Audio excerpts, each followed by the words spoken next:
What if everything you thought you knew about time was missing the one key that could unlock it all? We imagine time as a straight path, past behind us, future ahead, always moving forward, never turning back. But what if time isn't linear at all? What if it folds, spirals, remembers? And what if there was a single word, an ancient word that contained this secret? A word that doesn't just describe time. It is time. The word is Kedem. Hello and welcome. In this open-eye meditation, we will explore the Hebrew word Kedem and discover how the ancient code that unlocks time itself is embedded within the root of a single word. The word meditation will begin after this short introduction. I encourage you to watch it twice, first by listening and then by reading along as the words unfold on the screen. In Hebrew, Kedem means before, what came first, but it also means east, where the sun rises anew each morning, past and future, memory and becoming. How can one word point both backward and forward? It is because Hebrew isn't just a language. It's a pattern, a living code. Each word is built from roots, and these roots reveal how our reality is structured. From the root word Kedem, we get kadima, to go forward, to progress, kadmon, primordial, original, same root, two directions, one movement. It's a paradox, but not a contradiction. It's a spiral. Think of an archer standing tall on a high mountain. To move forward, he must pull the arrow back. The power of motion is born in the return. This is Kedem. To move forward is to remember. Moses, revered by Jews, Christians, and Muslims alike, was of three times, rooted in the past, guiding the present, promising the future. No prophet has risen like Moses, the Torah says. And yet, perhaps he did rise and keep on rising with every sunrise, not in name but in essence. For what if the one who walked face to face with Yahweh returned not to speak but to become the face? Kedem is not a place, not a moment. It's a state of memory in time, a direction of spirit. To walk toward Kedem is to move ahead while holding the root. To rise, not from ambition, but from remembrance. To bow, not in surrender, but in reverence for what came before. Three arose from Kedem: Moses, the voice; Yeshua, the heart; Muhammad, the call. They are not three. They are one breath echoing through time. Within every second, reality is rebuilt, not flowing, but flickering, like divine pixels, each daka, each moment, fine, subtle, alive. The deeper you go, the thinner time becomes. To reach Kedem, you must pass through each moment consciously, gently, finely, like Eden, not a garden, but a state of delicate awareness. Only the sword that turns in every direction can guard such a state of being. It is not a punishment, it is a possibility, a choice. It is the flame at the edge of the ancient, and those who remember Kedem have always been feared, burned, silenced.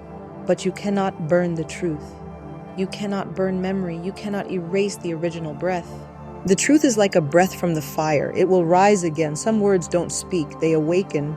Kedem is one of those words, not a destination, but the echo that calls you home. Hebrew words don't just describe, they unveil. They don't just name, but remember.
was writing his way out of suffering and towards his own enlightenment. I won't go into a deep analysis of the book here, but I will mention 2 key lessons I took away and carried with me to this day. First lesson comes from the scene in the book that, to me, is one of the great scenes in all of literature. Siddhartha is sitting by a river, just listening. And in that river, he hears all of life, all sounds, all voices, all of time, past, present, future, flowing together as one. That scene gave me the experience and the notion that while in some grounded human sense, the linear arrow of time does exist, in another sense, time is a kind of illusion, that in fact, everything exists simultaneously, that our lives are both momentary and eternal. It is hard to describe these ideas with words. I think they must be experienced as personal revelations.